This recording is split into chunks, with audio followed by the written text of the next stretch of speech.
you'll be at a completely different level. You'll be like, oh my gosh, I need to hear. By the way. All right, who's ready to start 2020?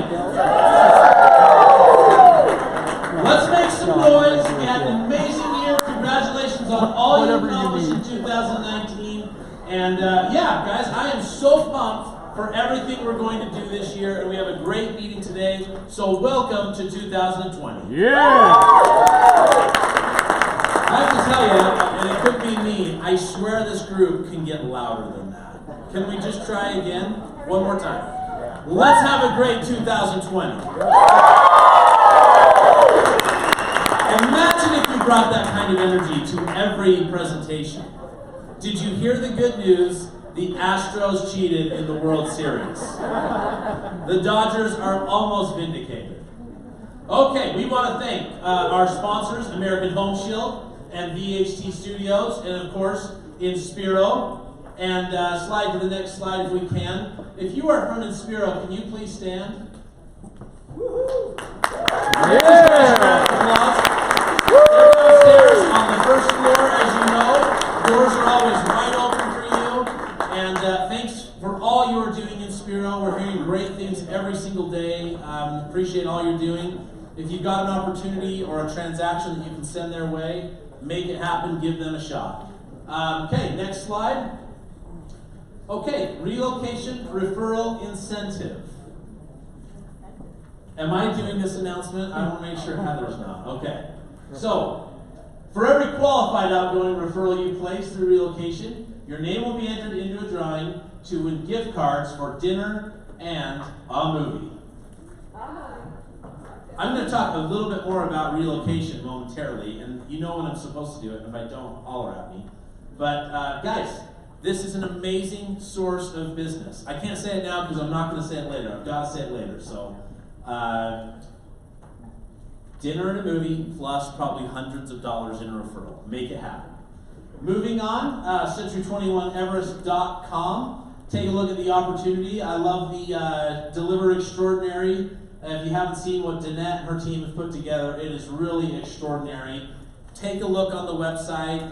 Get familiar with it. Look at the tools that are available to you for your clients, the image that we are sending out to our clientele in our market. All right. And this is when I will talk about it. So as an organization, I remember once I had a woman that was working on my team several years ago, and I remember at one point I said to myself and to someone else, I said, I have done everything I can to help this person succeed, except wake them up in the morning and get them into the office and move their mouth while they prospect. I mean, just, it was a funny moment. This is a decade ago. And the one thought that I've learned over the years from a leadership standpoint and from a brokerage standpoint is while we may not be able to go and wake you up and force you to do something, one thing we're very aware of is we can provide you focus. And our objective right now today is to help provide you some focus through this beginning of the first quarter of 2020. And what we'd like to do, and what you're going to hear your brokers talking about, the management talking about, is this SOI 100. My belief is, and what is proven over and over again, and if you look in your own business right now, if you were to take a look at the sources of your leads, it's likely that you have some primary source that creates some business from you, whether it's web leads, FSBOs, expireds. Some of you may solely focus on your SOI, whatever is great for you, but a side comment is clear that one of the greatest sources of business is you working with your sphere of influence. Friends, family, neighbors, networks, associates, whatever that might be, those individuals that may refer to you a transaction. One thing that you have access to within this organization is some amazing technologies, and Century 21 has revamped the technology platform in 2019. If you haven't had a chance to take a look, there will be many opportunities in the coming days. But what we want to start with is the idea that you are collecting and compiling 100 names at minimum. Some of you should have 500 names. But at minimum, that you get 100 names collected and put into a database and a CRM of some kind. Imagine for a moment, those of you sitting here that don't have anybody that you're reaching out to that way. It's likely, or if you don't have anyone, imagine what your business could look like if 100 people did that. When I was 19 years old, I served a mission for the LDS Church, and when I came home, got into real estate, my mission president, who would have overseen 400 or 500 missionaries over the course of 3 years, he sent an email out to all of the missionaries, and he forgot to blind copy everyone. This fell the same week, agents, that I had just signed up for a new CRM like Business Builder or Zap. So I sat there trying to decide, well, what should I do? Can I be that guy? Just send 4, all of a sudden I thought, well, I think I was pretty well liked. I don't know, do I dare do this? So I'll get back to that story in a moment. What I believe is that in this group, there are probably 4 camps of people when I start talking about sphere of influence and CRMs and things of that nature.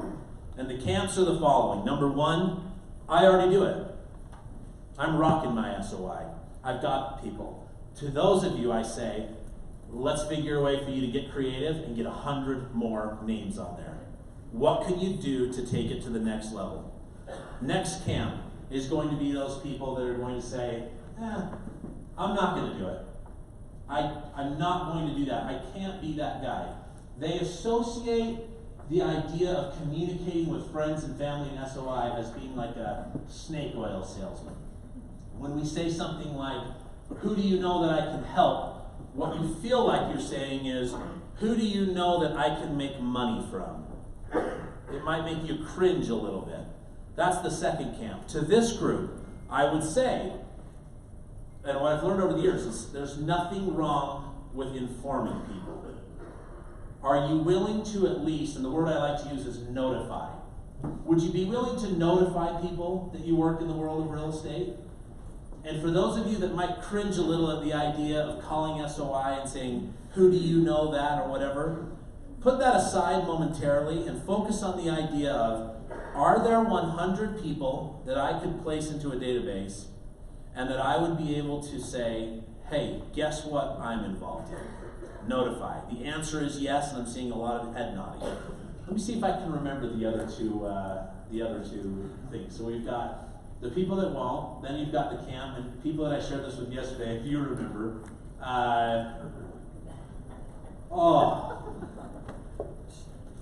I wish I was as good as George, and I could have just moved on. Because George will give a list of 4 things, and he'll share 2 or 7, and it's like it never happened. I made the big mistake of acknowledging that I messed up. I'll think about it. I need 10 seconds of silence, and I'll do it.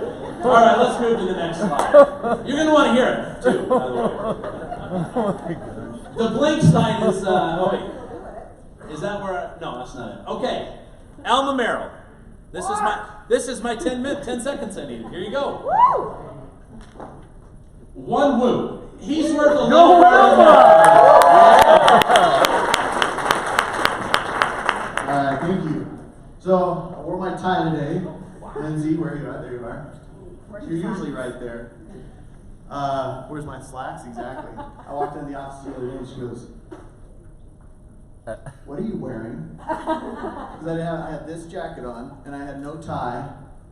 And she goes, are you going clubbing? But no, to the contrary, I actually don't typically wear a tie because I have like a 17.5 neck. I do this when I walk around with a tie. Otherwise, I have to keep my posture up or unbutton it. So, but I have a tie. I look professional. So, Elevate 2020. How many of you have heard about Elevate 2020 yet? Wonderful. It's time to hear about Elevate 2020. February 4th to the 6th, Marriott City Center. It's a 2.5 day event where George Morris is obviously the keynote speaker of the event. Now, a lot of you are probably looking at this and going, well, I get fantastic information because I'm with Everest, right? Century 21 Everest.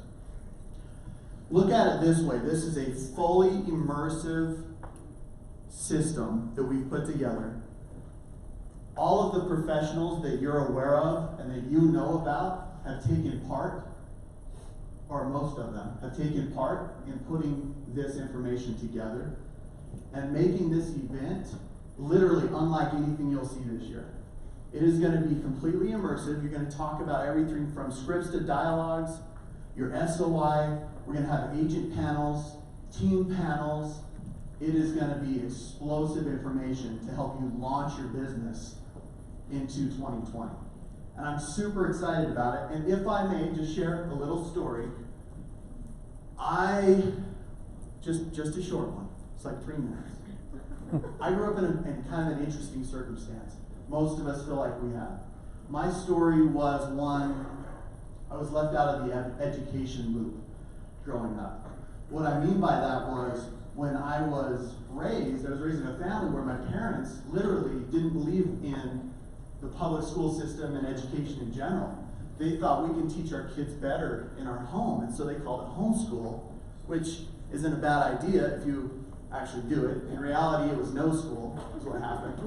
And so when I was a kid, we would sit inside our house until about maybe around 3 o'clock when all of our friends came home from school, and then my mom or my siblings would kick us out the door as if we were coming home from school. And so literally, I didn't get a formal education. The most formal education I ever had was in real estate school. That was the first time in my life that I had actually sat down and had an education. It was a trip. I passed the test the first time. It was a trip.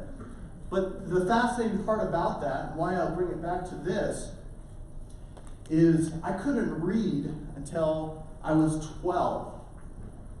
I remember avoiding so many circumstances where I had to read. I remember giving up so many opportunities for growth, and opportunity in around friends and peers, and just reading a book, for crying out loud, at church. I would just, no thank you, no thank you. I was so good at getting out of it. And I remember the first time I read the first word. It was on a cleanser can, the old Ajax cleansers. And I remember when I put the letters together and I actually created the word, it blew my mind. It opened it up. So I started walking around the house and reading like the grocery store bags and cereal boxes and going and trying to figure out how to read. And so I started to teach myself how to read. The reason my parents were not present was my dad, a loving, caring, dedicated man, would spend most of his time at work, and then my mom would stay home caring for the 8 children. In reality, she wasn't caring for us. When I was about 7 or 8 years old, she became highly addicted to prescription drugs. And I remember just trying to stay out of her target. I was her target. I just tried to stay out of her way. Because if I came out of the room, she'd beat the crap out of me, yell at me, scream at me, chase me, hit me with the broom. And so I didn't really have those opportunities, And there's a few people in my life who have believed in me more than I believed in myself. One of those people is George Morris. Yes.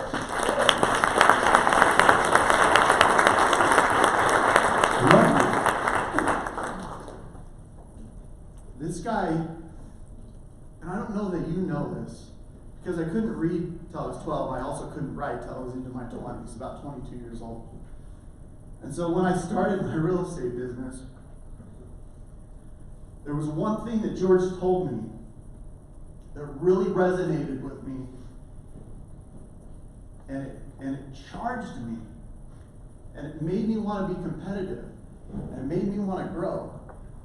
And I've had multiple people tell me that since then in this organization, and you've probably heard it. Why do I believe in you more than you believe in yourself? You have an opportunity this year, this decade, to make this change in your life. And no matter where you come from and what your circumstances are, you have an opportunity to accomplish your desired result. You have an opportunity to become like these people you look up to in this company and in other companies. Some of those people are going to be presenting at this event. And I know the stories of some of these people, and they are not easy. They were not handed everything on a silver platter. Come to this event, make it part of your launch for 2020, and let's get this thing started the way it needs to be started. Thank you. Yeah!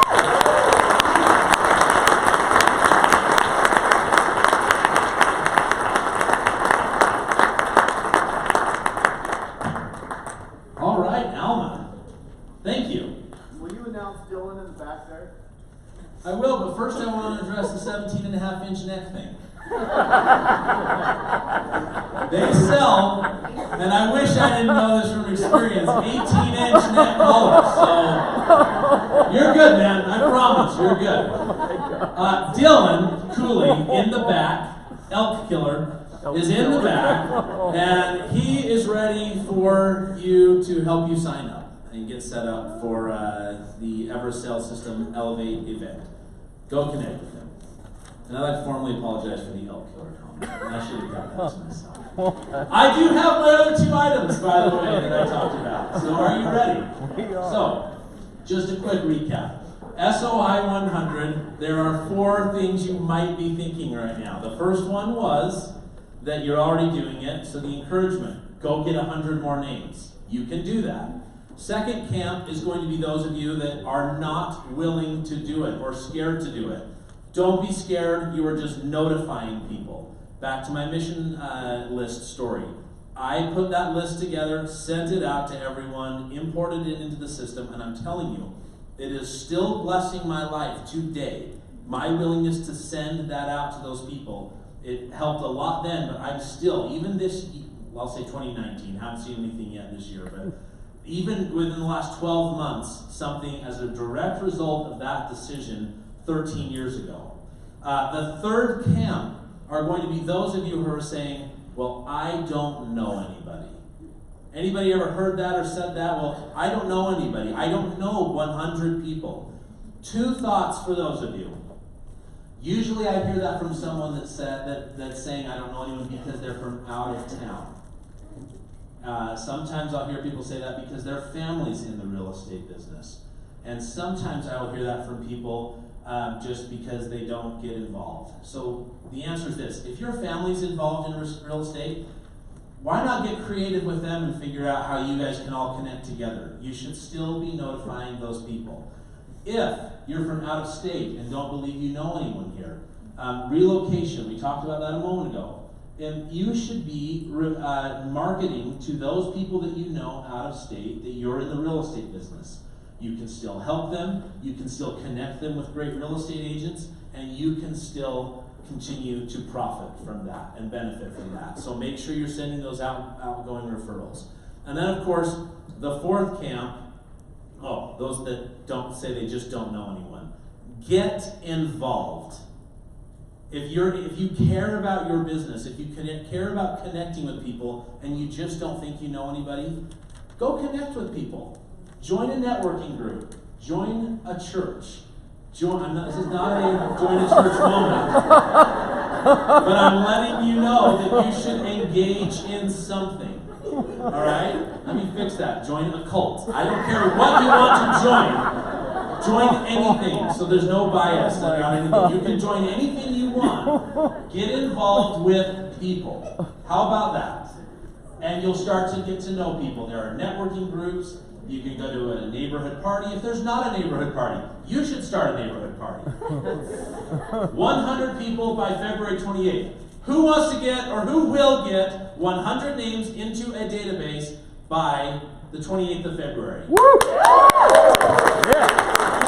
Right. Let's rock and roll. Your brokers will be all over you with this. We have the great, if you're already using a technology, we don't care what you're using, but if you aren't, we would like to show you some great technologies to use. Good? Great? Wonderful. That was worth it too, wasn't it? Those extra 2 items. Our next summit will be Tuesday, February 11th. Same time, same place. Can't wait to see you here. Awesome picture. 2020, the 121 experience, February 23rd through the 26th, right in LA. So it should be a really fun time. Hope everyone gets a chance to go there. Tony Robbins, Unleash the Power Within, March 12th through the 15th. If you already have tickets to that, stand up. Or are planning on attending. I'd stand. Rick would stand, but he cannot. Great. Hey, this side of the room, let's pull it together. Come on. This is going to be an awesome event. If you don't know much about Tony Robbins, my gosh, Google it, YouTube it. There's so much to hear and listen to. Great way to motivate your life and get you heading in the right path. Next slide. Okay, our mission. Yeah, I said this earlier about the website. It said deliver extraordinary. You hear that so often. Gather the best, grow together, deliver extraordinary. And that is the objective of the leadership team here at Century 21. And my personal objective is to be able to connect with you at a higher level. One thing I'm going to be doing, and you should have some dates by the end of this week out to you. I'm hoping to begin it should be next week.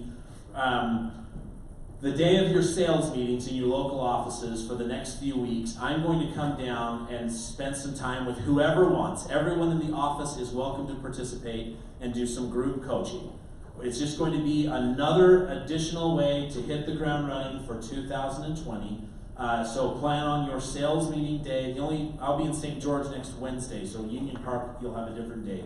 But it's for everyone. I don't care if you are a brand new agent, seasoned producer. We're going to be talking about some things to kickstart this year and make sure you have certain elements in as part of your business plan and the ways in which you drive your business. So I can't wait to spend some time with you, and I hope that you will participate. It'll be 3 weeks in a row. It'll actually end the week before the Elevate conference, which will be great. So, all right. Welcome to our new agents in the office. We're so excited to have you with us, and I'm going to say your name, and I hope that you'll stand up and let us recognize you. Welcome to Namir Mehmedovich, Jared Gerard, Sandra Taylor, Tatiana Pizarro, Jared Spence, Kenneth Frazier, Hunter Casey, Joni Barrientos, Tracy Westergren, Alma Radila, Will Dana, Sarah Cox, Brandon Young, Ling Wu, Ashley St. Clair, Arlene Dimon, Ryan Anderson, Robert Dixon, Michael Taylor, Alicia Madsen, Marco Paredes, Gage Huddleston, Ryan Mazer, Joshua Smith, Brandon King, Shannon Keller, Eric Wilson, Montana Frischnecht, Sharon Park, Suzanne Preston, Rebecca Stenstrom, Jay Shepard, Darren Wynn, Jimmy Perry, and Miriam Drury.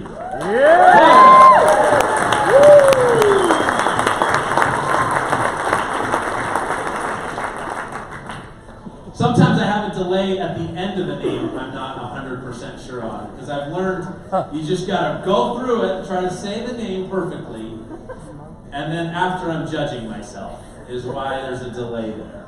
Are there more? No. Oh, yeah, so this. All right. George, Sam, Rob, if you guys want to come up here, and Russ Orchard. We have our peak agent training, for those of you who don't know, led by Russ Orchard, our Director of Education. This happens on Tuesdays and Thursdays between 10 and noon. Phenomenal training topics. And when you've covered all the, gone through all the training classes, and after you have completed some real estate transactions, some guidelines, Russ can fill you in on those details. You get to be a peak agent training graduate. And today we're so excited to announce that Jesus Castaneda has graduated from peak agent training. Come on up.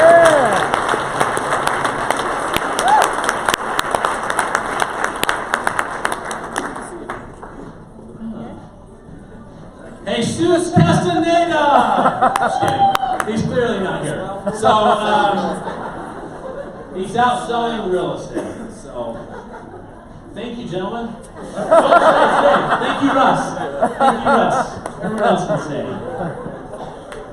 Our Jim Rohn Award. This is the award given to the Employee of the Quarter, individuals that are doing so much for you, so much for the staff. And this was a really weird one because this is the guy that puts the slides together. So there is no surprise here. But he deserves a huge round of applause from everyone. He helps make our company look incredible. And big round of applause to Jeff Sylvester.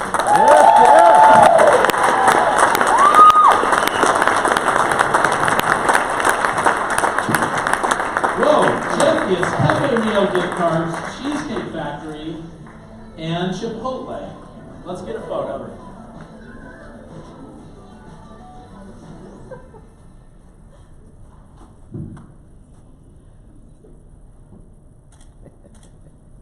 Thank you. And then, of course, we have our Sir Edmund Hillary Award. This is that music talking or someone yelling at us? Okay. Yeah. We have our Sir Edmund Hillary Award. This is given to the broker manager of the quarter. This award is given today to an individual that continues to deliver extraordinary, do amazing things within this organization, and who I have a tremendous amount of respect for and am so grateful to work with. She leads an amazing office up in Centerville. Guys, let's give a round of applause to Katie Bush. There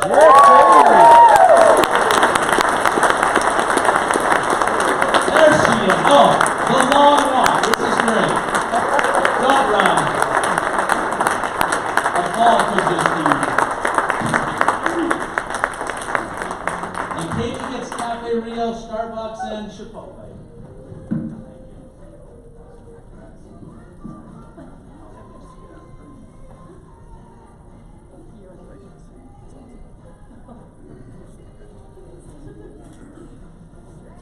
Katie's son is a new pilot, which is really cool. She promised me buddy passes. Katie, she never did. For the record, she never did. We have lots of benefits, so I'm smiling. Oh, I moved on the last Yeah, one. you did. You just stay right there. Katie? You can stay right there. There's one more coming. Sorry, that's not going to do our photography.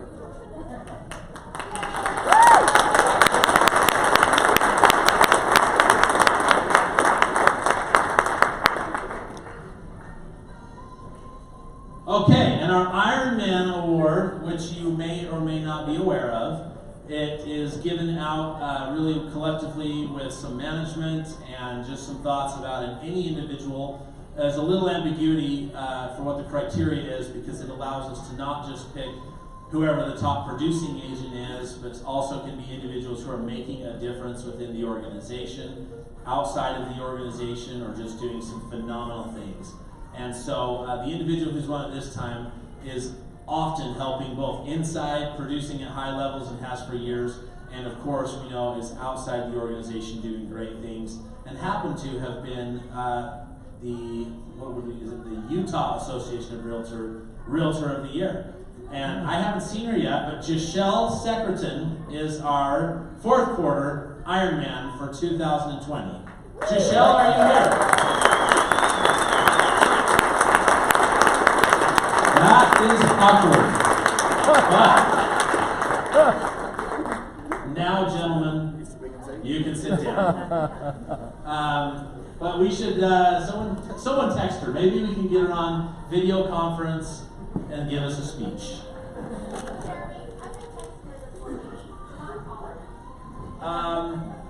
Nah. I'm not sure how I feel about that. Just text her. It could be, yeah, we don't want to make her feel guilty. Good one, George, yes. We do not want to make her feel guilty. But I kind of want to make her feel guilty. Oh, you said you don't. Yeah, actually, as I was saying that, I thought that was real. We do. Yeah, let's make her do something. Let's think about it. All right, guys, we're going to cruise through some awards, and then I'll explain what we're doing today. So, fourth quarter production. If your name is read, stand up so we can recognize you. You deserve it. And if someone sitting next to you, their name gets read and they don't stand, nudge them hard. Are you ready? So, fourth quarter awards for GCI over 25,000. Let's hear it out for Josh Bingham, Bryce Hanson, Shay McGee, Carlin Bedwell, Bruce Burnett, Samuel Newell, Marisol Gonzalez, Justin Trushansky, Lillian Lobos, Trent Rogers, Jeremy and Chris Fitzgerald, Jeff Staples, Rita Weddle, Dave Clough, Joanna Williams, Clinton Robertson, Andy Schoenfeld, Daniel Wahid, Derek Schultes, Zachary Baker, Hillary Way, Brianna Burnett, Brandon McBride, Kelly Nieves, Wanda Allison, Matthew Burton, Dean Stokes, Nancy Burton, Kurt Matz, Dan Munch, Rich Cassaberry, Leah Kruger, Curtis Perry. Just want to see if people are standing.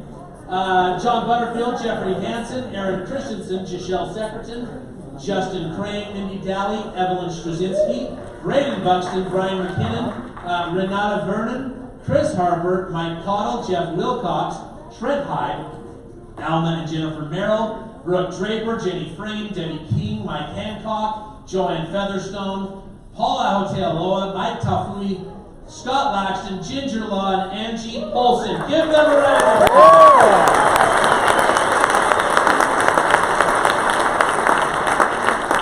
Well done, guys. Next list, over $50,000. Philip Harvey, Lori Levinson, Nikki Nunez, Sherry Peck, Alan Kantarovich, Tammy and Kyle Jones, Brian and Ruth Ann Noel, Jennifer Terry, Jeff Laguerre, Lou Tran, Jason West, Chad Morris, Tyler Higgins, Evan and Janelle Child, Brett Belknap, Amber Milton, Lance Gummersall, Jeanette Davis, Brandon Plant, David Eggett, John Hunter, Steve Schoonover, Matthew Salter, Steve Henriot, Tim Learned, Flavio Orlandini, Mike Harris, Will Walk, Josh Madsen, Christopher Armstrong, Lisa Street, Tyson Craig, and Aaron Richardson. That's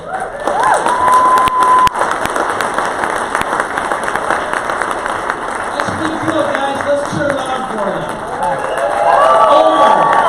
Over $75,000. Jay Bentley, Brady Boren, April Oaks, Amy Laster Haynes, Chad Wagstaff, Austin Pales, Jason Snell, Brendan Lee Jones, Shane Souls, Josh Johnson, Cody Martha Emery, Aaron Oldham, and Brittany Andre. All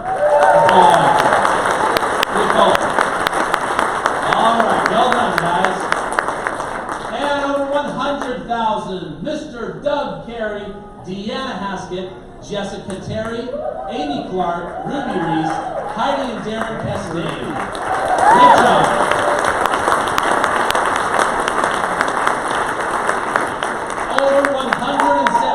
That smile, over $175,000, Dave Parker.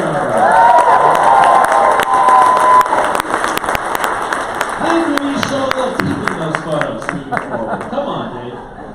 Over $250,000, Justin Udy.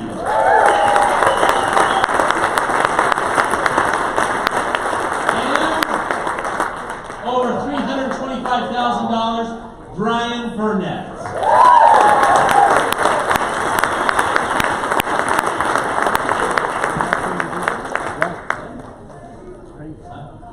Oh, top 5 teams working backward, right?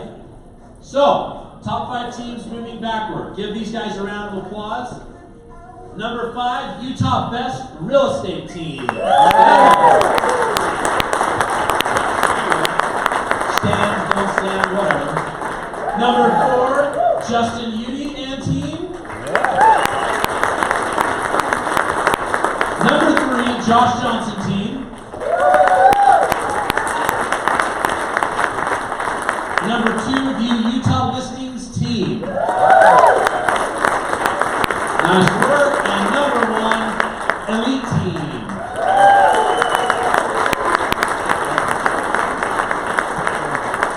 Hey, great job to everybody. And if your name wasn't read today, just commit to doing the things necessary to getting your name on the list next time. It's really exciting. As we were discussing what we may want to do for our January summit to kick off the year, a lot of names and a lot of ideas were thrown around as to what we might like to see happen. And where we landed was the idea that we give the floor for one singular focus today. And that is to allow George to speak to us about a kickstart for this year. I know he's planning on talking about goals and objectives and ways to get this year started, things to focus on. And so we just really felt like it would be an awesome opportunity for all of us. While we always love having lots of speakers and participation, that on this summit that we hear from George and have a singular focus on that. So guys, we're so fortunate today to be able to have George here with us and speaking to us. George, it's all yours. Thank you. All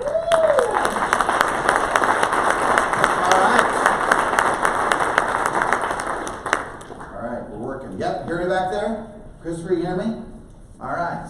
Hey, well, it's great to be with you guys. Here we are with 2020 right on top of it and making it happen. New decade, new year. And so look, I'm really excited to spend time in regards to just where we're heading. One, I just love the fact of who's showing up. And I love the fact that what this really is just a representation of your commitment and your desire and your want to actually become more and to be more. You know, I always remember hearing a talk, and it was actually by a NASA astronaut. I don't remember his name, but he told this story. And some of you have heard it before, but I think it's a relevant one. Because as you start to think about last year, you start to reflect on last year for just a moment, or you start to think about what you're going to do in the future, and because and how it's possible, I think this is a really great little story to just start off and just to kick into some things. And that is this, that it's more of a statement than even a story. But as you're sitting there basking in the I guess you could say the glory or the fountain, as he called it, of your success, don't ever forget who helped you build the well. And one of my things in saying that to you is the fact that you have so many people around you that are supporting you in what you're doing and where you're heading. And I hope that you don't forget about that. I don't care whether it's a spouse, I don't care whether it's another trainer, I don't care whether it's one of your coaches, mentors, friends, but I do know that you have the capacity to do some extraordinary things. And I hope that no matter what happens in your life, that you're always able to reflect, you're always able to look around you and simply just express your gratitude for the things that have happened in your life. And I always deeply believe that we can talk about all the challenging situations of our life. We can talk about how wrong those moments were. I love and thank you, Alma, for what you shared. And you start looking at, what is it that fires people up? What gives them reason to do what they do? What gives them the purpose behind what they do? And as you start to understand certain people, or you start to reflect and realize, wait a second, maybe I don't have that guy or that gal figured out. Maybe there's a little bit more to them. Maybe there's a little bit more that drives inside their life of why they respond the way they do, why they achieve the way they do, why they don't do the things they maybe should be doing. All of it really comes down to the reasons that are driving your life. And so I remember, I told this story just to a few of the leadership in the team, in the company yesterday, and I really have never shared it. But more because it's such a sacred and really important experience to me, because I haven't shared it from that purpose and from that reason. But I was reflecting, even Danette said, you should share that. And I thought about it actually all day as to whether or not I would share this. And you're going to say, well, wait, it doesn't seem like that big of a story to me. Well, to me, though, it is. Because in 2009, it couldn't have been more difficult. I can still remember, and sometimes people will talk about all the successes, all the thousands of dollars that are earned. And I love the fact of seeing new names on like the Ruby Reeses and the Deanna Haskets. And I love seeing new names because it almost seemed a borderline miracle to see someone earn over $100,000 in a quarter. And today it is something like, it's like no big deal. It happens all the time. What are we worried about? Oh, come on, let's just get through this stuff. But when I look at the first summits as an example, when there was 4 or 5 actual agents in the room and 20 vendors from title, escrow, mortgage, and home warranty, they were the majority of a summit. And today I love the fact that this army of agents and what they do was really cast from a vision of me literally kneeling on my knees. Because in my darkest hours, I sat at my bedside and kneeled down and simply just, this is what happened to me. And that was as I had the opportunity to create whatever I wanted to create. Because here's the good news. The good news is that when you lose everything, it really doesn't matter now what you do next. And I don't know if you can ever relate to that, but I can, and I've done that. I've lost everything economically. And so as I knelt there, I thought to myself, man, what am I going to do? And I still remember it as if it was yesterday. And that was that a blank white canvas showed up in my mind. And it was simple. What are you going to create? You can create whatever you want from this point forward.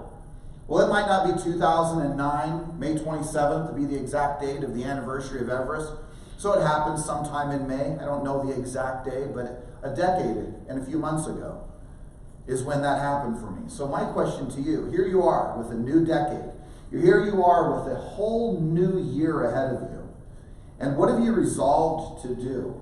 What are you going to create? What are you going to build? What are you going to bring about because of the things that you're capable of doing? And look, I can get all warm and fuzzy with you, which is so often what the summits are about. They're about elevating our mindset. They're about elevating the way in which we think, the way in which we approach life, the way in which we do anything. But the reality for every single one of us that as we move through our lives, look, you can sit there and you can compete with everyone known to mankind. You can compete, with your family. You can compete with your siblings. You can compete with your parents. You can compete with the other agents. You can compete with anyone you want. You can find some level, some way to fire yourself up to compete. And you may say to yourself, well, wait, that sounds like a really good thing. It is if there wasn't this other side. See, competing, I believe in the business world, comes from a place of absolute scarcity, that there's not enough. And that there's only this little pie that's available. And if I don't get part of that pie that I'm competing for, well, then there's not going to be enough for everybody else. And yet the reality, again, for every one of us, is that there's always enough. We are in one of the most abundant, most blessed countries, and then we live in a universe where everything we could ever read, from any spiritual guru to whoever we may call them, is simple, that there is enough for everybody. So really, where is the competition? What are you competing against? Who are you trying to fight against? Where are you coming from this business in regards to its scarcity and what's available to you and what you could do? Is there not enough homes? Is there not enough leadership within you that you could create instead of compete? Could you create enough deals? Could you create enough transactions? Could you create enough opportunity that you truly built something grand? Because in that creation process, what's interesting to me is that we can talk again about competing and destroying and crushing the competition, dominating the competition. We can do that all day long. We can talk in that fashion. But my observation is that is not where people are most joyful. That is not where they take a step back and look back and go, man, I am so fulfilled in my life. I feel so great about it. And some of us never in our lives somehow figure out that maybe there's nothing really to be freaked out about. Maybe there's nothing really to fight about. Maybe just with a little bit of faith and a little bit of fundamental, you might just work this thing through. I look back over the years. I was in ninth grade. And ninth grade was a big deal because ninth grade means you were just about to go off to high school. And I remember in ninth grade, I had a guy by the name of Brian, and I can't remember if it's the exact name, but it was Brian Agelmond or something like that. But Brian liked to pick on me. Brian liked to make fun of me. And I made a commitment that I wasn't going to lose my cool. I wasn't going to lose my mind and try to, fight back. And Brian would pester me, and he would pester me, and he would pester me.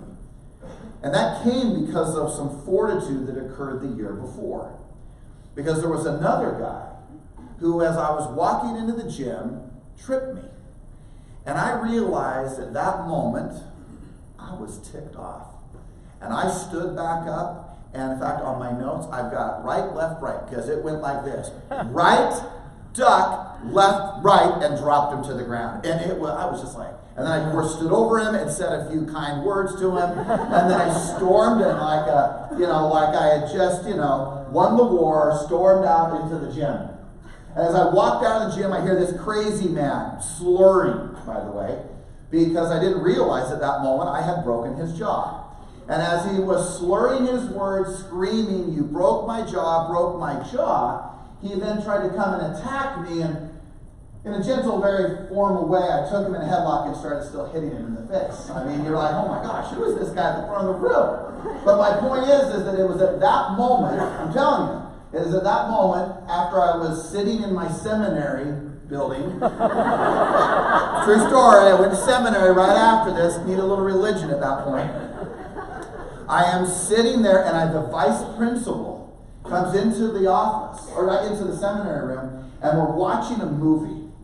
And there's probably 100 or 200 kids in there, I don't remember, there's a lot of kids. And I'm at the very, very back, but you know when something's so close to you that you don't see it?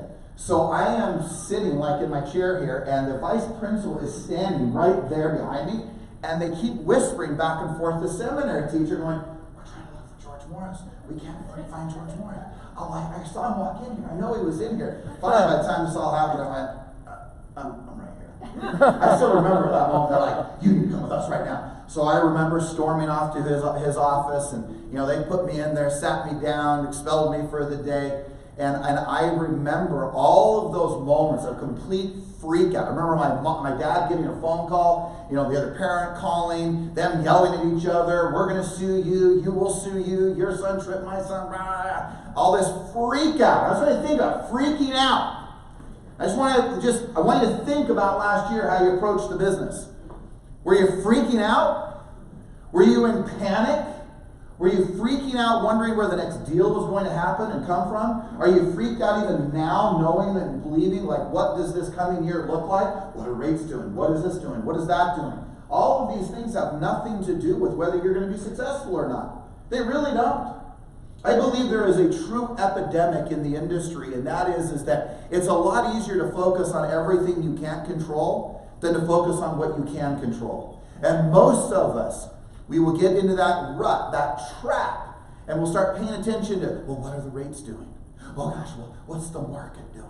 Well, is your listing selling? I don't know if mine is. Gosh, I hope it works. I don't know if it's going to. Well, what are you going to do when the rates go up? What's going to happen when this all changes? What happens if the market changes? New president, what's going to happen? What if he gets reelected? Now what? When we start focusing on all these things that we have no control over. And yet the thing that's interesting to me is that if I take certain agents, I can clearly see in a heartbeat as to whether or not they care about that at all.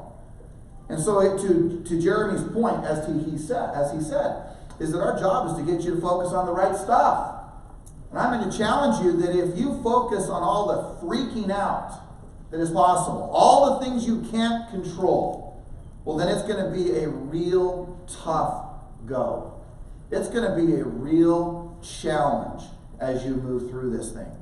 Because the thing is that, look, you can fight your way through it and compete against everybody. You can freak out with everybody and wonder whether or not you're going to make it or not. And you can be the doomsdayer, you can be the negative one, and you can look at the glass half full, and you can look at all the reasons why it's not going to work, and you can look at evidence all around you why something's not working. See, they didn't get the listing. See, they're not doing very many deals. See, they didn't set very many appointments, and it gives you license to settle into complacency or to not even remotely reach your potential. So here's the question. And if some of you are taking notes, I'd encourage you all to write this down and put it in your phone. Here's the question. Who put the limitations on you? Who put the limitations of your life on you? Now you're going to say, oh, I don't have any. Really? Well, then why are you not in optimal health with the perfect relationship and with absolutely ridiculous amounts of money if you have no limitations? Because the reality is that every one of us has. If you don't think you have them, then I would challenge you, that's your first one. But the way in which you were raised, and maybe they meant the best for you, but they wanted to limit you. They wanted you to be so successful only to a point. Maybe. Maybe it was your friends. Maybe it was your family. Maybe it was a brother. Maybe it was a sister. Maybe it was just someone they were so well intended to help you, but it limited you. So the challenge I have for every one of you this year is to rid yourself of your limitations. What is it that's stopping you? What is it that's preventing you? What is it that when it comes up and you're like, hey, I want to do more business, and all of a sudden the filter comes up, and it's the voice in your head that says what you can and cannot do. But yet, if we live in an abundant universe, if we live in an abundant business, if we live in an abundant real estate industry, then is there really any limitations? Is the real limitation the market, or is it you? Because I watched in 2009 when this company came out of existence as the fact that some people had the best years economically of their life. And most of it was stirred up by the way in which they thought. Because your thoughts lead to your actions, or your emotions lead to your actions. So just consider, what is it that you're really telling yourself? What is it that you believe about yourself? What is it that's holding you back? What have you conditioned yourself to do? If you think about it, and not that I'm real happy about watching this happen, but it's real simple. Look at a little baby elephant. Why is it that this monstrous animal, when it's full grown, with just a hair-like, thin, thread-like rope, holds it in place? It was because when it was a little baby, there was a really strong rope staked deep into the earth that says you're only going to go this far in life. Well, fortunately, you're not an elephant. You're not. Right? The point is that you can think. You have the ability to reason. You have the ability to say, wait a second, what is it that made me think the way I think about money? What is it the way I think and I have thought about how much business I could really do? What is it that put a limitation on the amount of my dreams I can have, the places I can go, and the people I can serve, and the lives that are blessed because I show up? I just hope that you really take a step back and that you recognize that so much of where you are in life is because of the way you were conditioned to be there. But the number one element to change, think about this, the number one element to change is awareness. And once you become aware that maybe my thinking isn't giving me what I want, maybe my actions are not putting in alignment with the way I want my life to be, maybe the things that I'm doing, and the way I'm prospecting, the way I'm approaching the business isn't giving me what I need, well then maybe it's just all about changing the way in which you've conditioned your mind, your thoughts. Some of you have had months last year or quarters last year where you earned the most money you've ever earned. The question is, can you do it again? Can you repeat it? Can you elevate it? Can you get to the next level again? So much of it has to do with the way in which you limit yourself and you've conditioned yourself. So like that baby elephant who is conditioned to just stay in one spot unless that little rope isn't on him. Well, then the question is can you break free from that? And the answer is you can. You can. Because there's nothing in this business that you cannot learn. There's nothing in this business that you cannot do. So as you move through your life, as you move through your business, I would just challenge you to consider what's possible for you. What do you see? What is it that you believe? And see, the thing is that I rushed through. I'll tell you one of the reasons why I wanted to speak with you for a good, solid 45 minutes or so. And I say that to you because the reason I wanted to is because, in fairness, I get in this event, and no matter what, I am scrambling as fast as I can to deliver as fast as I can in 20 minutes, 30 minutes, in these rare moments where we get to spend time together. In May of 2009, I made a commitment that I would not look left or right in anything I was doing in relationship to building Everest. So part of the whole thing that you see up there with like ESS or Everest Sales System, and people say, well, hey, what about that? Look, it's not like it's that genius of an idea. It's just like I sat down today with an agent. And I sat down and he said, hey, the reason I don't go to this trainer anymore, the reason I don't go to that trainer anymore is because in so many words, I would just simply rather listen to the principles, the ideas, the ideals that you teach every single day. And when I go to another event, it is literally confusing and it's distracting. And I tell you that from the standpoint that, look, this has always been part of my plan. This isn't some knee-jerk reaction to create this coaching portion of our company. This is really about creating something that's completely separate, that is internal because I want you to be a part of it. But this is something that I really believe is going to be on a national, if not global level in the years to come. And I'm excited about the agents that are involved. I'm excited about the passion behind it. I'm excited that, last night there was nearly 10 of us sitting around a conference room table at 7 o'clock at night. And all of us are sitting there with passion, say, how do we deliver the best experience for 2.5 days where you get to hear about the best strategies, ideas, tools, and everything that we do. I want to create a venue where at every morning meeting where I'm like, oh gosh, I'm out of time, we gotta go. And I tell you that that's what this is really all about. So it's not that you have to be there. It's not that I'm trying to take something from you. I'm not trying to earn like somehow crazy money. In fact, Sam got after me today. He goes, you realize we're not making any money when we do this. I said, I know. He's like, well, aren't you planning on earning money? Eventually. So I just want to point out that if you get a call, you're helping become part of what I can believe could be something that's going to be incredible. Because I look back at 10 years ago that when I'm clear on where I want to go, that I believe it'll be something that we'll all look back. And as I looked at those names, I looked at like Brenda Lee, I looked at Stephanie, I looked at Aaron Richardson, I've looked at so many people on those lists. And I think, man, I'm so grateful for the journey of the last decade we've all had together. And I look forward to so many more years together. But as you move through your career, look, you have got to become more if you want to earn more. So as you move through today, as you move through 2020, look, you can set all the goals in the world, like what you want it to be, but it really comes down to a clear vision. So here's the great tragedy. So let's just kind of reset as we move forward today.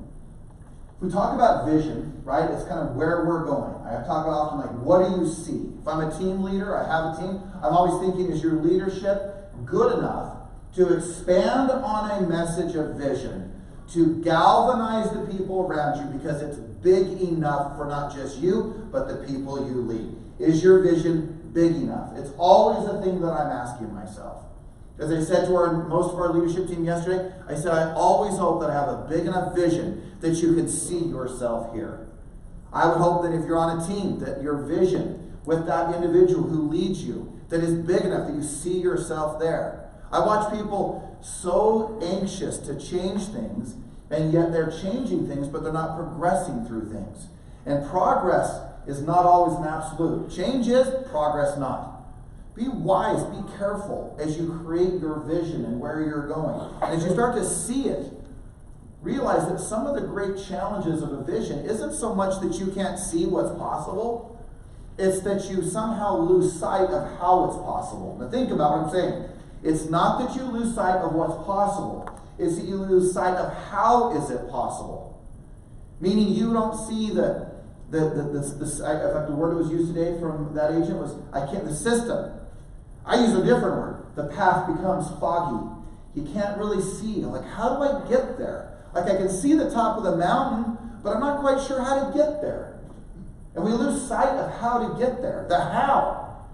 That's what all the different trainings are about. That's what the people who are leading you are trying to do, is to show you the path of how to get to wherever you want to get to. And some of you will be driven to earn millions and millions of dollars. And I am so excited to see you do that.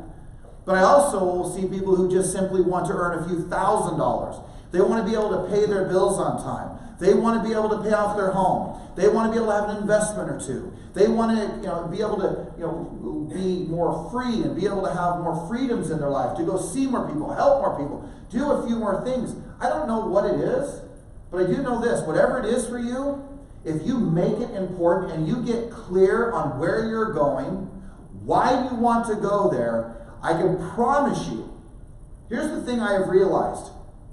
For years, I have certain things that I have written down. For years, if not several decades now, where I have written things on bathroom mirrors, on little sticky notes, on 3x5 cards. You name it, I'm writing it. And so often I'll write it and I can hear that voice in my head. Well, how are you going to do that? I want you to think about what happens when you write your goal inside your head. I want you to think about and become conscious and mindful of when you see the vision of what you want to do, that you don't filter it and stop it and prevent it because you discount the possibilities of it. We all have habits, rituals, and disciplines.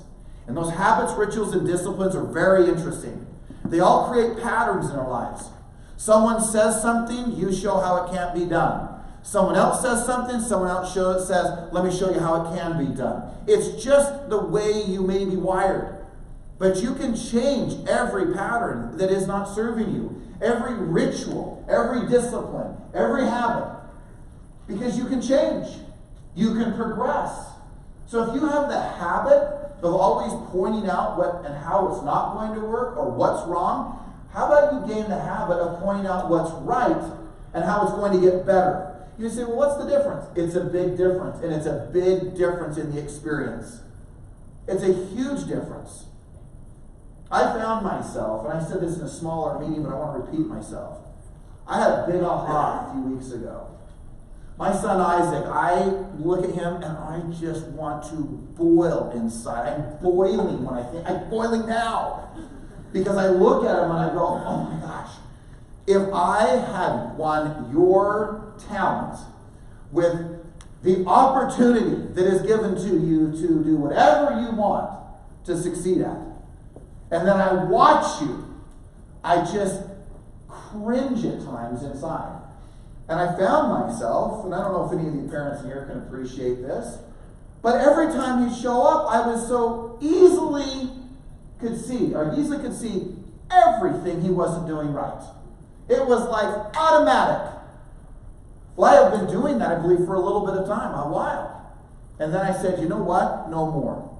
I'm going to point out every single thing that he's doing well. I'm going to say everything. Even last night, I had him on the back and go, man, your back is strong. And it is. I just kind of, and I could feel him like, he's huge. He's a big dude. And as I was sitting there patting him, I go, and he's all tensing up because he thinks I'm going to like squeeze him, tackle him, or tussle with him. And I didn't. But the thing that was interesting is that I'm like, again, man, your back is so strong. We were in the car on the weekend. I tried to put my hand around his knee. You know, like your parents used to do that, squeeze your knee to tailgate. I can't even put my hand. My hands are huge. I cannot put my hand around his legs. So I said, man, I go, you could easily throw 100 miles an hour, I bet. He goes, why do you say that? I go, because your legs are so strong. And you say, well, what's the big deal of all of this? The big deal is that it's habits, it's rituals, it's disciplines, it's the way in which we approach our lives.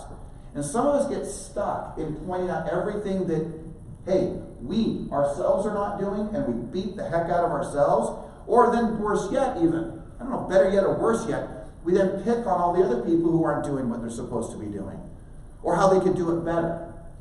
And my observation is, and this is a true story, is that a few weeks ago when I changed my mindset to that as to what Isaac does every single day, and pointing out the good that he does every single day, one, I've watched, of course, the improvement of our relationship, but this is the best part, is he went down to the College of Southern Nevada. It's where Bryce Harper, if you're a baseball fan, it's where Bryce Harper went, right? And he went down there and he went to a showcase and he was #1 in batting. And he's never done that well in performance. And he was #1 in fielding against like 32, I think, young men who came from all over the place to come to this coaches clinic for the coaching staff of this junior college. And I thought, how interesting it is that in just simple terms, that if you focus on what is right, how much better life can become. And I would challenge you that within yourself that you do the same. Because look, you can talk about all your mistakes, you can talk about all your challenges, you can talk about all the things that you've done wrong, you can talk about all the things you wish you would have done, but when will be the moment that you will stop doing that pattern? And the pattern of telling you how great you are, telling yourself how much you can accomplish, telling yourself how good you are, and your striving, your desire to do good, your desire to help others, your desire to sell more homes, your desire to elevate your life and others because you showed up into it. I'm telling you that it is all patterns, it is rituals and disciplines.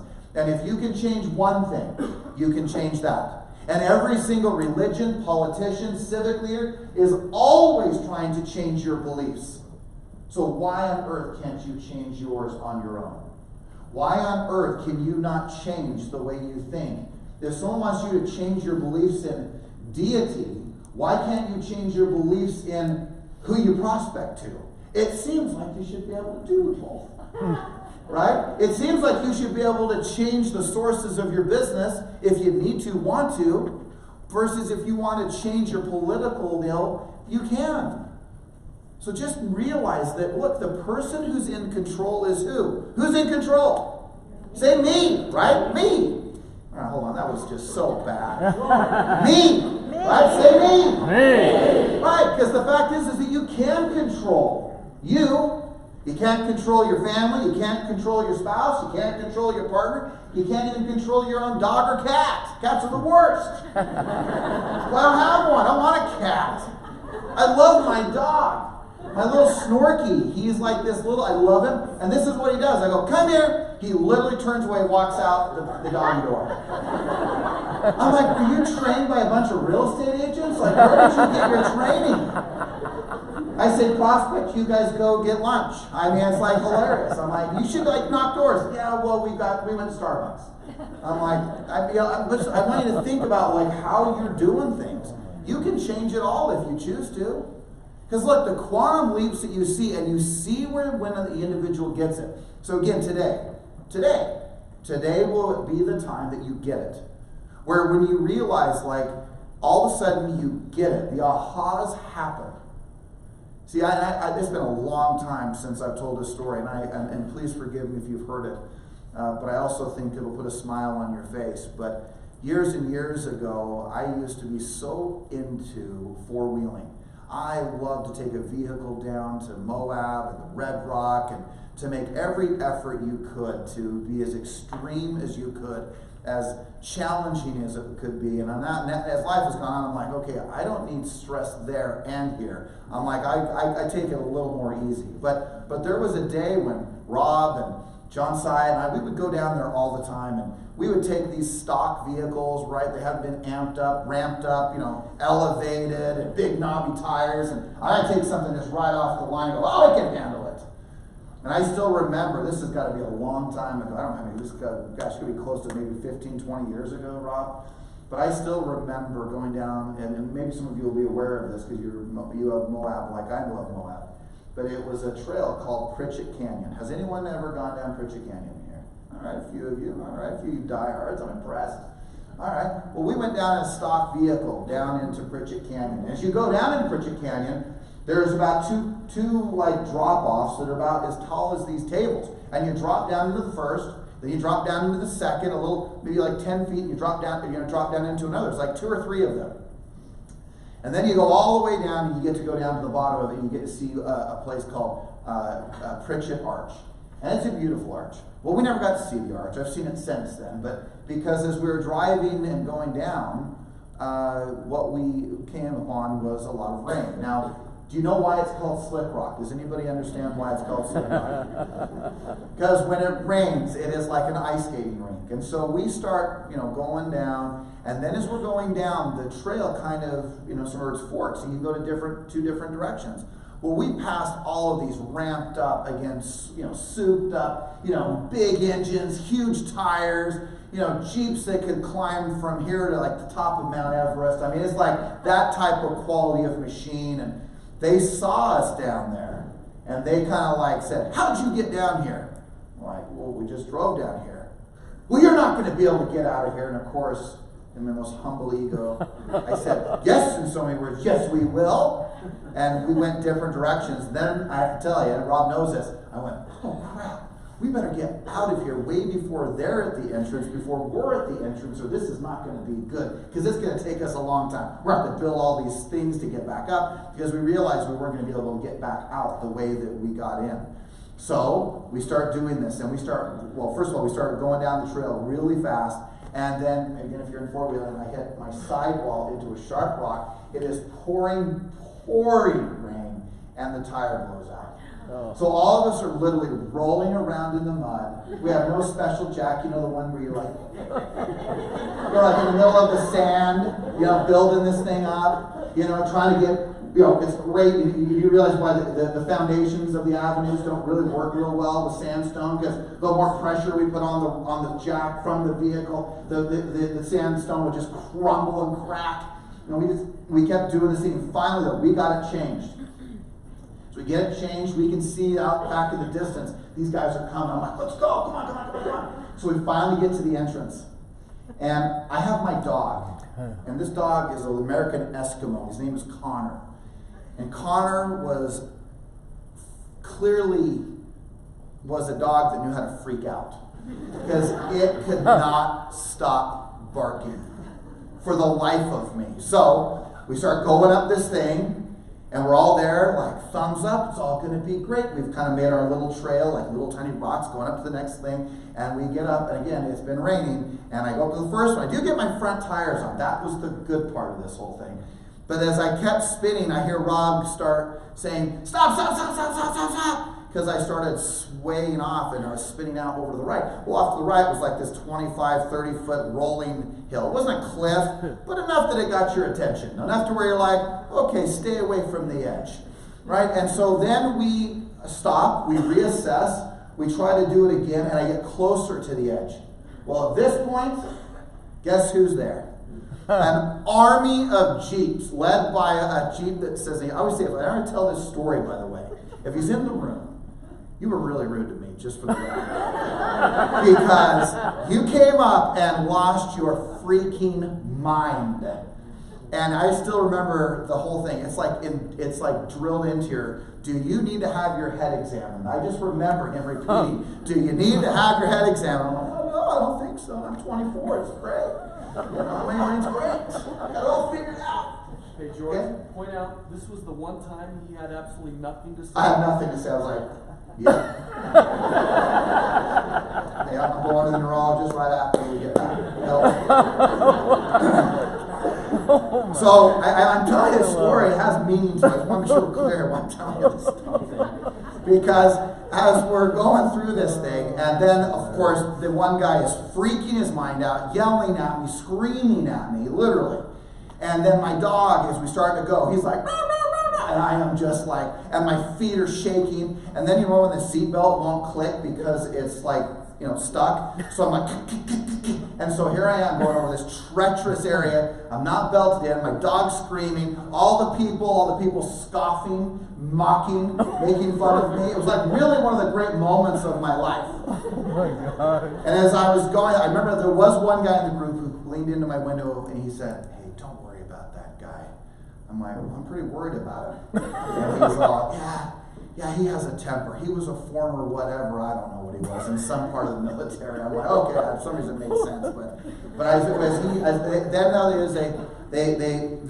they start getting their winch out and, you know, positioning me, and they come up around me, mocking me, you know, because they're able to climb back up out, and then two guys stop and help me, and they start winching me up, and you hear the cable stretching as I'm being pulled back up, and I'm leaning more towards the cliff, and I'm thinking this is going to work. I remember getting up on top. I still remember that moment, getting up on top, and I still remember these words.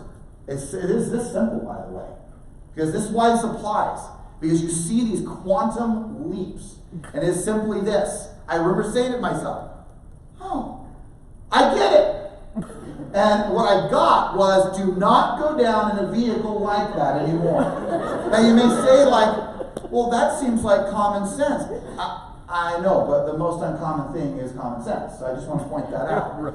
And so as I went and they pulled the vehicle out, and I remember we drove back to our campsite, and I was just sitting there at the campfire, feeling sorry for myself, thinking I'd never have any future in four-wheeling, and my life was just horrible, and like I missed the new last listing, I didn't get the buyer in the contract, my life is horrible, it's going to be this forever. And then I finally kind of pulled out of it, and I'm like, okay, I got it. And now today, just for the record, I got a Razor, I got a Jeep, like all jacked up, like where are you going? I don't know, but I want to be freaking ready if I ever go. Because that sucks. That was horrible. In fact, that last year we were up in the mountains with Dylan, and I have a winch. I haven't used the winch in 2-3 years, and all of a sudden I got stuck, and I'm like, here we go. I'm ready. Remember that, Dylan? And we got the winch wrapped around the trees, coming through the snow, making sure we don't slide in the bank. I'm like, see? 20 years later, I finally got to use my winch. Because that's about the only other time I've ever used it was a year ago. But my point is this. Because I can remember, I don't care whether I'm talking about Austin, I don't care whether I'm talking about Dave, I don't care whether I'm talking about Nikki, I don't care about Brenda Lee. I remember when she thought, man, I only thought you could do this many deals. And there's this moment, so when you think about this, there's these moments in your life where you get it. I hope that today is one of those days where you get it, because what I remember so clearly, and I know some of you have heard this story, but there's a bunch of you in this room that haven't, and I can still remember sitting at a stoplight of Highland Drive and Van Winkle. And I still remember that I remember Jennifer putting my hand on, or her hand on my hand and saying, "Hey, can I ask you a question?" Well, sure. Well, I don't know how to ask this. I'm like, well, no, seriously, just go ahead and ask. Are you doing this business legally? What? Well, she's like, well, you've never made this much money. You've never, I hate to say this, but been successful. I'm like, I still remember this. Now, note that I did not have a job when I got married. I just want to point that out. I was like everything that I wished my daughters will not marry. I just want to make sure. They didn't have a job. I didn't have any direction. I barely got into the University of Utah. I was just kind of like, yeah, it's all going to be fine. And I still remember, after many moments of help with my in-laws, who were right, I needed their help because I was a disaster. And the reality is that I just remember those moments where those ahas, where you get it. And we all get them, right? All those defining moments, that moment where you feel like even like the heavens open, angels are heralding, you're like, yeah, right, I get it, I hear you. Or maybe it's the tragedy, the difficult moment, the challenge of your life, and you're like, okay, never again will I allow myself to be in that type of situation again, ever. So look, some of you have made a ton of money. My question is how are you going to repeat it? How are you going to get to the next level? Are you going to break patterns that got you to a certain level? Or are you going to get to the next level? Some of you, look, I say this all the time, that your current circumstances do not equal your future. Your past doesn't equal your future. Remember that. Your past does not equal your future. Your current circumstances do not equal your future. Otherwise, I'd still be down in Pritchett Canyon. I just want to point that out. That it doesn't last forever. You think that it does. It feels like it's going to when those moments of difficulty, challenge, and frustration are there. You think that it's how it's always going to be. And then what's weird is that once you get out of it, you're like, oh, it wasn't that bad. It was hard, but not really. And then you feel, but then there's things that scorch you. And you're like, never, ever, ever again. And I just want to point out that, look, I've had some of those moments in my life. Some of it has been building this company, where I'm like, I will never allow that ever to happen again. And some of those things are in my own life. Like, it doesn't matter whether it's my relationships or my friendships or, my children. I'm like, I will never, ever, ever allow that to happen again. And look, if I'm too honest, too raw, any of you have kids, there's those moments of difficulty. There's those moments of challenge. And there's also the many moments of joy and excitement and happiness. But as you move through your life, I just hope that you're getting it. That you're awake. Like, some people are already dead, but no one let them know that they're dead. Like, you didn't realize that you're walking around dead? Now, I remember still, I told this recently too, it's just a good reminder because all of you weren't in the room, but some of us get buried at an early age and then die 80, 90, or 100 years old today. Don't die. Like, as you're getting things for life, find the passions that drive you. When the alarm clock goes off in the morning and you go, oh boy, I'm just here to tell you that you may not be on the right path. Maybe there's something that you need to tweak. Maybe there's something you need to change. Maybe there's a different approach, a different pattern that you need to create. I don't know exactly what it is. Certainly if I sat with you one-on-one, I can assume it's something with your mindset, your skills, and your discipline. Maybe something regarding your the systems and strategies. Maybe the way you weave your purposes and the things you desire most, and how you weave that through your life. Sure. But in the end, I would just challenge you that as you move through your life, you have the capacity to do extraordinary things. And the limitations that you put, man. I sent this to a friend or two, but I was going to share it today. And it's a really great quote by Henry Ford. And he said this. He said, there is no man living who isn't capable of doing more than he thinks he can do. There is no man living who isn't capable of doing more than he thinks he can do. Isn't that interesting? I find it interesting. Like fascinating at every level. Like, wait a second. You mean what I think I could do? I could do just a little bit more? We've all done the stretch test. Like, how far can you bet? Can you put your stretch back this way, and then can you go a little further? Wait, can you go? And then all of a sudden, right? It's all an elevation of desire. It's all an elevation of the reasons that drive you. See, here's the deal.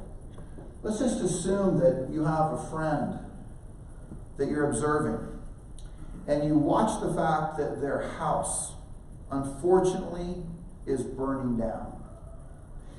They have a few memorable things in there. You sit back and go, man, that's unfortunate. They sit back and tears in their eyes of how sad it is they don't have the family photos, but I'm not going to get in there and get them. The house is on fire. Well, then all of a sudden they realize, oh my gosh, where's our dog? Oh my gosh, he's in there. You gonna run in there? Maybe. Some people might. Cats for sure not. Just kidding. Oh my God. Right? But hold on a second here. On a measurement. If the fire is burning the house and all of a sudden you find that your child is in there, your loved one is in there, what would you do? The answer is no matter what, I know you'd go running in. Right? I know that if Rose was in that building, which is Jessica's daughter, she would run in not even thinking. So what's interesting is whether it be memorabilia, whether it be a pet, or whether it be a child, what is it that gives you the difference of why you're willing to go through the fire and to be torched? It's simple. It's the reasons. So look, in the end of the day, some of you will have reasons to earn a whole heck of a lot of money. Some of you won't. Some of you will just simply be okay with just a little. Some of you will not be okay if it's not a lot. And for some of you, you have reasons you want to do what you want to do. What makes me most angry, weirdly enough today, is that when I cannot help someone the way I want to really help them economically, that is what upsets me the most.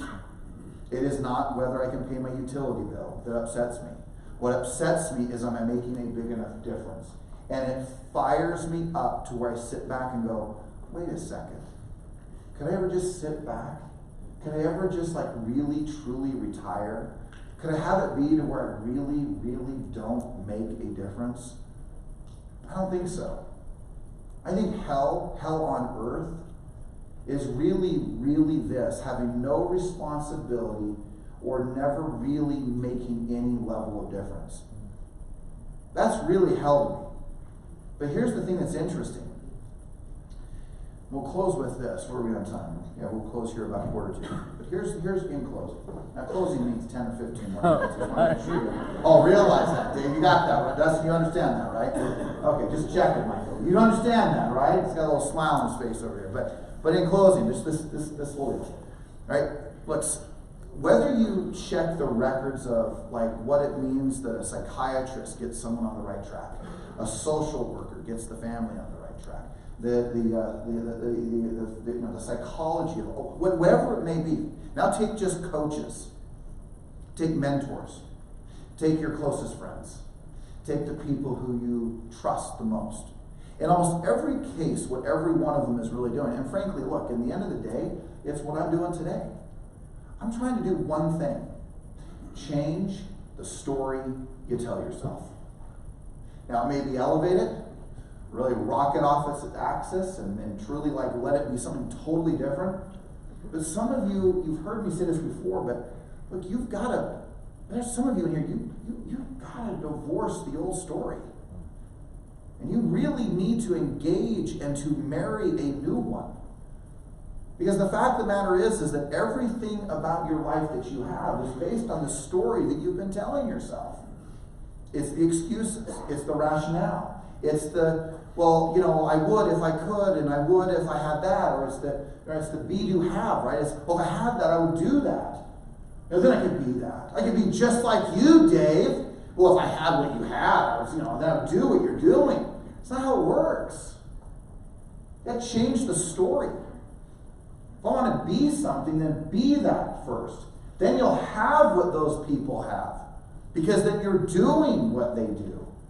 Be, do, have. Pretty simple. Simple in concept.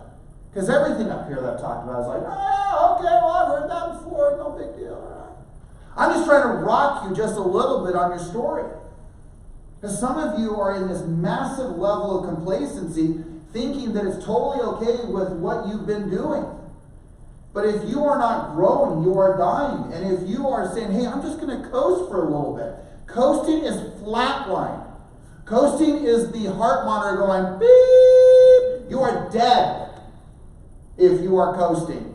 Because you cannot coast any other way but going down. So all of a sudden when you think it's just okay to get by, it's okay to settle, it's okay to not give your all, it's okay to not be tired when you lay your head down at night, and did you give everything? Because there will be plenty of time for your rest when you are dead. Now what I mean by that is I hope that every day that you can give everything you give. And I'm not saying it has to be to this company. I am not saying that it has to be to this business. I am not saying it has to be to every real estate transaction that you do. Yes, give your best everywhere you go, but where else are you settling? Where else are you giving in? Where else are you not allowing yourself to be your greatest possible best? Typically, in a general statement, I would tell you that the difference that you make is based on the story that you really believe in. And look, if you don't need much from life, then you don't need to become much. But if you really want life to be what it wants to be for you, which is weird, it wants to give you everything. It wants to deliver everything to you. We are in the most abundant times of humanity. To not have wealth, abundance, should be an unacceptable path for you. Not because you're trying to prove something to someone, not because you're trying to compete with someone, not just because you're trying to make a point to someone. I've been there. First 2 years of Everest, I was just ticked off. And I wanted to prove a point that it could be here, despite what the market was doing. But that doesn't have to be an everyday event. Anger, fighting, freaking out is so exhausting. But if you could move fearlessly with a little bit of belief, faith in what you really want, if you could trust based on the showing by the way you act that it's going to be fine, it's going to work out. I'm not telling you to be crazy. I'm not telling you to be, arrogant. I'm not telling you to get your ego out of control and everything will be fine. I'm not over here telling you that on this side, hey, from a place of faith, like, God will deliver everything to me. I don't need to do anything. Somewhere in the mix of this universe is designed with the energy that flows through it to give you everything you want. So here's the scary part. You have everything you want right now. You have everything you want. Until you make a full decision of what you really want based on some emotion that backs it, the purposes and the passion that drive, you're right where you're supposed to be. Your decision of the amount of money you made was your decision. You say, oh no, that's not what I want. I want something different. Yeah, but your actions spoke louder to this universe we live in. Because there is an endless opportunity for transactions for you. There is an endless opportunity for income for you. But if you believe we live in a finite universe, if we live in a scarce planet that is a hostile planet, then you will always be in a place of scarcity. There's not enough. I don't know what I'm going to do. Well, what if someone takes something from me? No one's taking anything from you. Because this place is so abundant. So if you want to get in the way of the business, then go out and talk to people. If you want to get in the way of more transactions, Go master more parts of the presentations for the buyer and for the seller. You want to do more business? Get serious this year. Get serious about living your dreams. Get serious about driving your life with a deep sense of purpose. Stop trying to escape this business. Stop trying to escape hard work. Stop trying to escape. There's nothing you're escaping from. It is a privilege that you get to work hard. It is a privilege that you get to work intensely. It is a privilege that you get to do what you get to do. But so often we're trying to do everything we can to escape it. Escape talking to people. Escape making calls. Escape knocking on doors. Escape having to give presentations. Escape from what? Here's the better question. Who's trying to get you? Here's what's crazy. No one. But your limitations. No one's trying to get you. But the things that limit you that are going on right here and right here. If you can connect the dots to what you believe and to what you feel, if you can bring your belief, your heart together, it is incredible to watch what can happen at any moment that you're presenting. You can scoff at me, you can make fun of it, but I can only tell you, I have been at the lowest of lows at times. And the only thing that has brought me back is when I connect the dots between what I believe and what I feel. And when I believe something and I feel it, I can speak. It's not, like people say, well, why can you stand up here and speak? Like, it's not that I'm any better to. It's because I so deeply believe what I'm talking about. Because I have seen it in your lives, and I have seen it in mine. And that although it may seem at times miraculous when you see these quantum leaps and you see an agent finally they get it. They get the discipline that's necessary. They get the skills that are necessary. They get the mindset that's necessary. And they say, no more.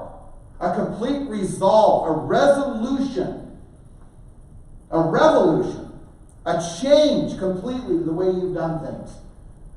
So again, you can talk yourself out of all the things you don't want to do in this business. And you are so good at selling. You'll be sold.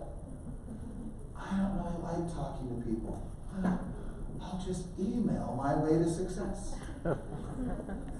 I don't really like people, so I'll wait for them to come to me when I sit in the open house. And you say, well, wait, I've done open houses. I didn't say they don't work. But you're talking yourself out of what's possible. You're talking yourself out of the way you do your business. You talk yourself out of like you're living it's like a religion, like a cardinal sin, I just don't feel good. Like I've come to the conclusion that physicals are evil. I mean, it's like as if we're talking about religion. Or we talk about, well, I'm just not a morning person. What does that mean? Well, people say, oh, I can show you all the science on it. I'm sure you can. Because once you've made a decision of what you are, you will look for every reason to validate what you are. Well, I'm just not a hugger. So, well, when did you get defined as that? I don't know, I just self-proclaimed. I don't like to hug. And I can feel that when I hug. You're like, oh gosh, I love it. I don't hug. Really? Because you will look for all the evidence that life will give to you to make you feel good about what you're trying to escape from. Now I'm going to say really in closing, Jason, unless I promise. Isn't it shocking that I can talk that long? I mean, it really is kind of shocking, right? Have I breathed? Have I ever taken a deep breath? Dave's like, come on. He's like tapping. Man, he's like, let's go. Look. In the end of all this, I hope you know that. I just want you to be successful. And look, I am not, you can, because I realize that people like to psychoanalyze my life and what I've done and how I say things, clear my throat. Did I say hello to you? Didn't recognize you, forgot your name, and I am like forever now in your disgrace. But I just want to point out that I struggle with all the same things I'm talking about. I am trying to champion and to conquer, if you would say, all the things, the principles, the ideas that I'm talking about. I am not here to tell you that I have figured out every one of them. Because it's a lot easier to talk about them than it is to live them. Remember that. It's a lot easier to talk about them than to live them. It will be really awesome tomorrow morning. Usually at Morning Ascents, they review what happened at the summit. And it'll be really cool to hear like, well, I thought this, and oh yeah, it's gone great. Well, now are you going to do some of these things? Are you truly going to break the patterns, the rituals, the disciplines, the way in which you've done things? Or are you going to walk out and go, oh, that was kind of nice, that was great. I'm going to still do everything I still do because he doesn't understand me. Well, I get the one thing that you will rationalize your health away, you'll rationalize your relationships away, you'll rationalize the way you treat people, you'll rationalize the way you don't have enough money, you'll rationalize why you're not succeeding. And you may say, well, how do you know that? Because I do the same thing. Until I catch myself going, what am I doing? Break the pattern. If you are not earning enough money, it is because you have a pattern to not doing so. If you do not have enough transactions, it is because you have created habits of doing so. Then there are people in this room who have habits of making incredible amounts of money. See, the thing that I'm even more intrigued by is, will I see the rubies up there again? Will I see the Yanas up again? And no pressure to anybody, by the way, if you're in this room. I'm not trying to put pressure on you. What's more fascinating is it's not, you see Dave up there every year, and all of you roll your eyes going, oh gosh, there he is again. Look, his team's cheering. Like, oh yeah, who does he think he is? Like, yeah, earning 175 grand. Well, you know, the good news, he actually earned less last quarter than he did the quarter before. You should be happy about that. He's not, but you probably are. See, he didn't make as much as last time. He made 300. It's true, but I mean, to be able to repeat that, Dave has a pattern of winning. Some of you have, and I'm not trying to be mean here, but you have a pattern of losing, a pattern of not getting the deal, a pattern of not closing the transaction, a pattern of imploding the transaction. You say, well, no, I'm not trying to. I didn't say you're really trying to. But you have patterns, habits, rituals, disciplines that are sometimes serving you incredibly well, and some of them are not. So as you resolve, make resolutions for 2020, 2020, right? Clear vision. What is your life going to be? I could do exercises and take you through hours of that and say, write this down. Okay, I'll wait, write it, I'll wait, write. But do you have enough to break the pattern that today you'll take some time to map out what you want your life to be? Your life. Like, what does your relationships look like? What does your economics look like? What does your health look like? Do you have the fortitude, the commitment to yourself to say, this is where I am going? And I don't know how I'm going to get there, but man, that's where I'm going. And I'm going to put people around me, whether it be leaders in the company or outside of the company. I'm going to find a way. Now for sure in closing, this is it. We're done. Write this word down. Commitment. Commitment. Crazy how uncommitted sometimes we are. But commitment. Now write these two other words. These just maybe spear off of them. What shows commitment is two things. Discipline. Do you do what you say you're going to do? That shows commitment. It's one area. But you're going to come up to this point where you're doing what you're supposed to be doing. I'm doing it! But it's not working. Well, okay, I'll try something else. Never mind. And that is so often what we do. Oh, I'll just do something different. I want you to get a new habit. Stop changing your goals every year. Like, well, my goal is this, and well, but my shooting for big goal is that. Like someone says, I just recently was on a call. Well, my goal is 50, but my stretch goal is 60. And all I have in my mind is me with my rifle in the middle of the desert, and two jackrabbits are running down the trail. And even with, I'm not trying to offend anyone, we're in Utah, okay? You can't shoot a gun in Utah. But as I'm shooting my semi-automatic at the poor little bunny, I have realized that I can only hit one of them. So if you want to say, stretch goal this is my real goal, this is kind of where I'm thinking, I'm going to try. All of that stuff is about what will prevent you from really hitting the summit, the target. Whatever that target is. I'm not here to tell you what your target needs to be, but hit it and get serious about it. And once you set it in motion and the roadblocks happen and you're not sure how it's going to work and you're not sure don't change the goal. Change your approach to the goal. Change the way you go about it. I know some of Dave's goals back there. I've known him for a long time. I know what he wants with his team. I know what he wants income-wise. And I don't hear him say, well, I just realized it's just too high of a goal for me. That's not my conversations with Dave. My conversations with Dave and others in this room are like, okay, this is my goal. Okay, I didn't hit it right now. I didn't hit it even last year. But this is my goal, and I got to figure out a way to get there. Will you figure out the way to get there? Will you figure it out? Figure it out. You have the best coaches, the best training, the best access to possibility for you. Will you be resourceful enough, creative enough to figure it out? Ending with little Isaac when he was about 10 years old, 12 years old, he was hitting right at the bat, missing, striking out.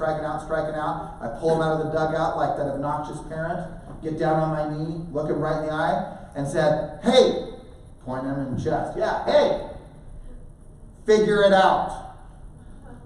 Oh, he's like, well, yeah, but blah, blah, blah, that pitcher's out. I grabbed his jersey and I went, figure it out. You have the best coaches, the best training, the best opportunities. Figure it out.